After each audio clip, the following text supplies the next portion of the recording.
Bem-vindos, queridos amigos, a mais um programa Trechos de Conhecimento.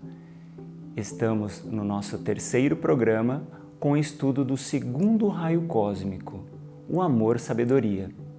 O amor-sabedoria é um dos raios cósmicos mais essenciais para a vida nesta galáxia e nesse sistema solar. É uma energia sábia e amorosa que conduz a vida e os seres ao encontro dos nossos mundos internos. Podemos dizer que na polaridade evoluída dessa energia, o ser manifesta o conhecimento da vida e dos seres, expressa a compaixão, o desapego e a impessoalidade. Podemos citar Jesus Cristo como expressão maior deste importante raio. Na polaridade pouco evoluída, o ser expressa o temor, o medo, ele fica atávico, ele se envolve com energias passionais que envolvem pessoas e situações. Iniciaremos nossa leitura na página 65.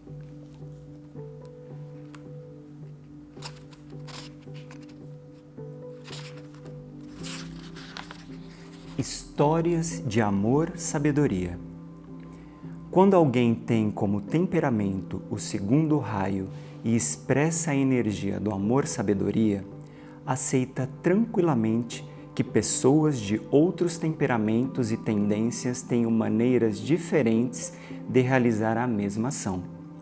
Entretanto, em geral, quando somos expressões de outras energias de raio, pretendemos que a ação das pessoas seja como a nossa, o que, na verdade, não deveria ocorrer.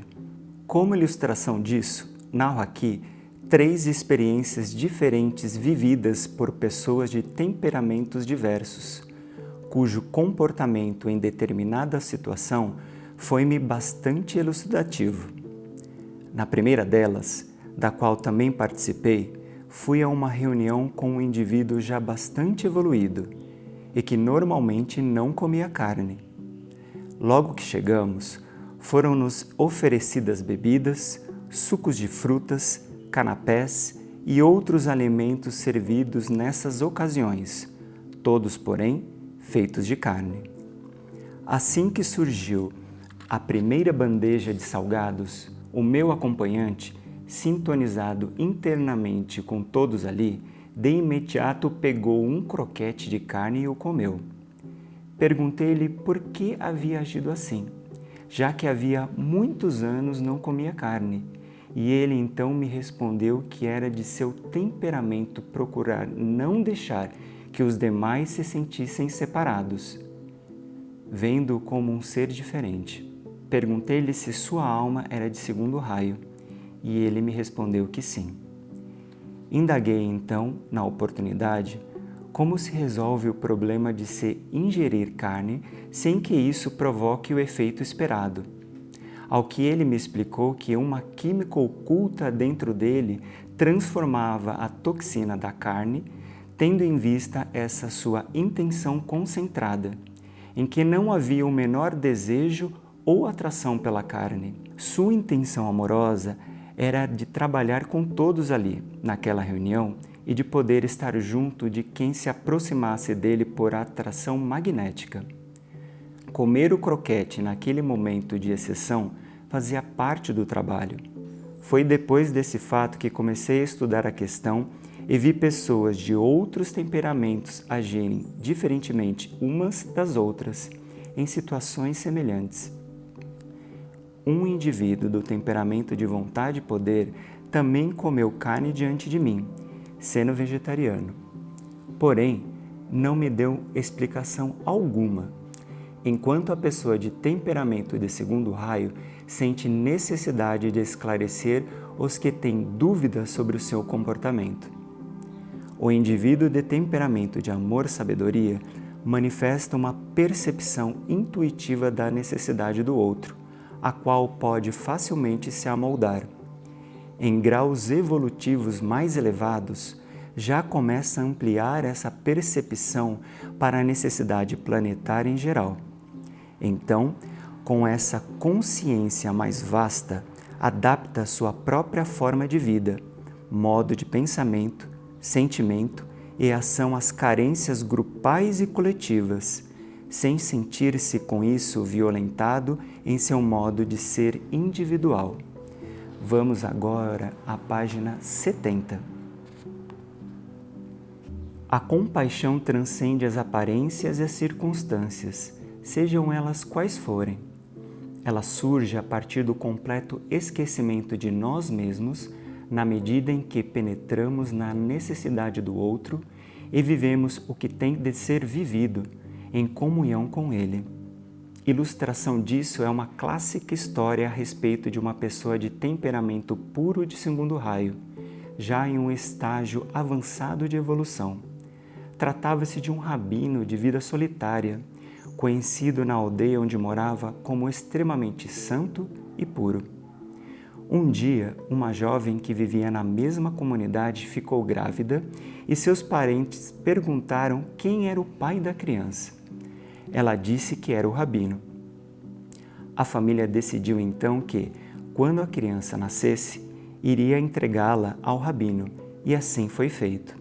Levaram o recém-nascido até ele, e o pai da moça disse-lhe: "Ela afirma que este é o seu filho, e nós o trouxemos aqui, pois cabe a você educá-lo."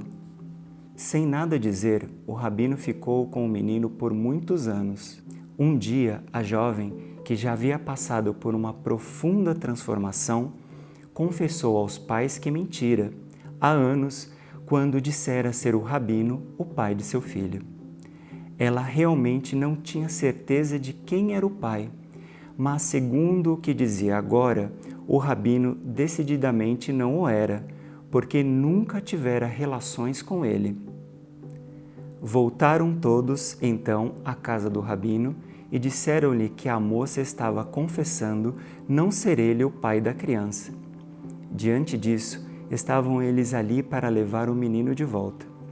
O rabino, sem se alterar, pegou a criança, já criada, e restituiu-a aos familiares. A história não esclarece se aquelas pessoas compreenderam tudo o que realmente se havia passado. Mas, evidentemente, nesse caso, estamos diante de um temperamento típico de segundo raio. Na consciência do todo e dentro de uma visão mais ampla, o fato de ser ou não o pai não fazia para o rabino a menor diferença. Todavia, era uma necessidade real assumir aquela criança que, em sua percepção elevada, estaria muito melhor com ele do que com as outras pessoas naquele dado momento. Esclarece-se que o fato de perceber que ali era o melhor lugar para a criança ficar não implicava nada de pessoal, como, por exemplo, seu prestígio como rabino e sua reputação de santo na comunidade. O importante era a criança que estava ali para ser educada, tratada e que lhe estava sendo entregue. É provável que o rabino estivesse percebendo outras coisas também, dentro da sua compreensão clara e abrangente, própria desse raio da sabedoria. Deveria haver ligações kármicas naquela circunstância, que não se apresentariam dessa forma por mero acaso. Se uma criança que nunca viu e pessoas com as quais nunca tivera maiores contatos chegaram a ele em uma situação assim tão evidente, o que lhe restava em sua compaixão era perceber o jogo kármico ali presente, mostrando que havia algum resíduo antigo a ser equilibrado. Há ainda, nessa história, um detalhe que serve para revelar outro traço típico desse temperamento. Apesar de o rabino ter convivido durante tanto tempo com a criança, não lhe foi difícil entregá-la a seus familiares. Não havia, de sua parte, nenhum apego e nenhuma forma de possessividade, de cobrança e de usufruto. Não houve envolvimento passional, questionamentos, perguntas ou qualquer forma de reação, apenas total harmonia com tudo o que aconteceu. Simplesmente a criança chegou, simplesmente partiu. Tudo, porém, era aparência. Na realidade, na energia de amor-sabedoria que permeava o ser do Rabino, não há chegada nem partida. Todos estão juntos sempre, no eterno presente da consciência. E ele manifestava isso muito bem. Vamos agora para a página 82. O segundo raio é uma energia ainda pouco compreendida nos seus aspectos espirituais, pois é comum confundirmos sentimentos humanos, impulsos afetivos, desejos e apegos com o amor. Nos seus aspectos inferiores, essa energia é conhecida como manifestações emocionais e instintivas. Seu real valor ainda não é vivido pela maioria das pessoas. O uso do termo amor-sabedoria justifica-se pelo fato de que existe em nossa mente uma diferença entre esses dois aspectos da mesma manifestação cósmica. O amor sem a sabedoria e a sabedoria sem o amor não são completos.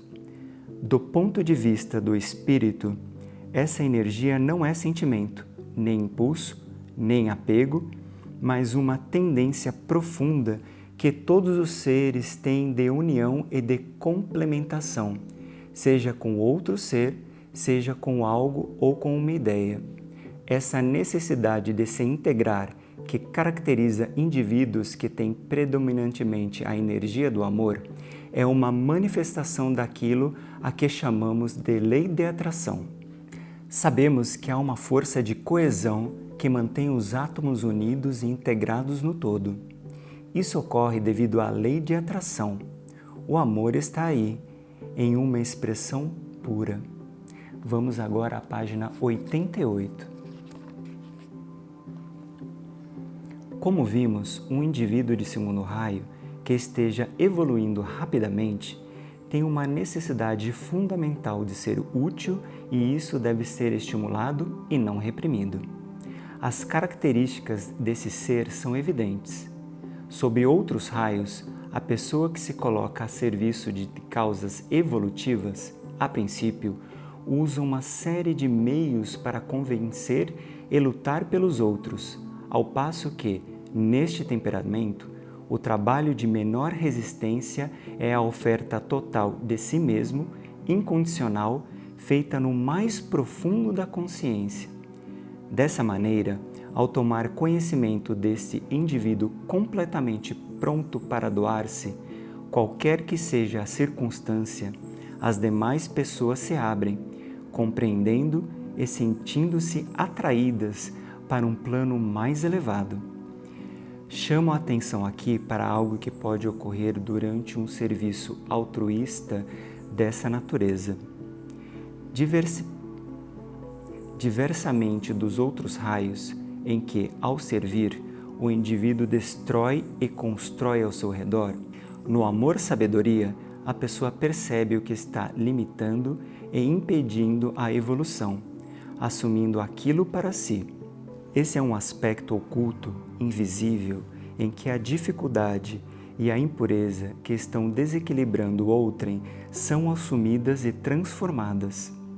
Como alma de segundo raio, tudo nessa pessoa é sublimado, o que possibilita que ela liberte os outros de seus obstáculos. Ao nos aproximarmos de um indivíduo com esta característica que já esteja a serviço da humanidade, temos a sensação de liberdade, desobstrução, leveza e soltura, porque há ali uma grande entrega e uma nobre união. Absorvemos de algum modo esse estado e algo é sublimado dentro de nós, formando-se, pois, um equilíbrio. Convém lembrar que esse indivíduo, quando a alma começa a manifestar-se e a servir, necessita de certo resguardo, pelo menos enquanto não tiver um treinamento adequado. Ele pode tornar-se menos útil caso se lance indiscriminadamente ao trabalho altruísta. Assim fazendo, absorve o que é negativo do outro e do mundo, uma vez que não sabe ainda enfrentar as situações sem se deixar envolver por elas, tornando-se com isso desvitalizado. No amor é necessária a imparcialidade, pois só assim as situações são corretamente vividas. O amor doado sem o discernimento da sabedoria produz desvitalização dos corpos da personalidade. Com a sabedoria, que leva sempre ao equilíbrio, os corpos podem entrar em serviço, revitalizando-se à medida que se doam. Há ainda outro ponto importante a ser observado nesse campo. No reino humano, ao manifestar-se, o segundo raio produz um desinteresse pela forma, pelo aspecto material. Consequentemente, a presença física de outro ser não é buscada de modo tão acentuado. Assim, ao mesmo tempo que esse raio leva à união, traz tanto a intuição quanto o desapego pela forma. A humanidade já aperfeiçoou a audição, o tato, a visão, o gosto e o olfato do ponto de vista material, assim como já desenvolveu muitos aspectos da sensibilidade e do intelecto. Chegou agora o momento de ela desenvolver a intuição, e essa é uma obra do segundo raio. Para que este trabalho seja realizado, é importante que se tenham claras as ideias e, ao mesmo tempo, que se saiba entregá-las aos planos superiores, sem apego, trazendo-as para dentro do coração. Assim, o amor-sabedoria pode fluir livremente sem encontrar resistências. Muitos usam como exercício preparatório para isso visualizar nitidamente, por alguns instantes, as próprias ideias de caráter positivo e, em seguida, lenta e amorosamente, conduzi-las para um lugar simbólico, localizado na própria consciência, que pode ser chamado de coração. Não se trata do coração físico, nem do centro cardíaco em si, mas de uma postura, de uma atitude da própria consciência. Ali, as ideias pessoais, quando entregues, divinizam-se e os apegos transformam-se em saudável doação. Feche, pois, os olhos, relaxe o corpo físico, ponha de lado os problemas que você mesmo criou em sua vida humana e imagine esse local de alquimia. Leve para lá suas ideias, fique bem quieto e deixe a transformação operar-se. Em uma simples frase, podemos definir: o amor atrai e unifica. A sabedoria indica a direção a ser seguida.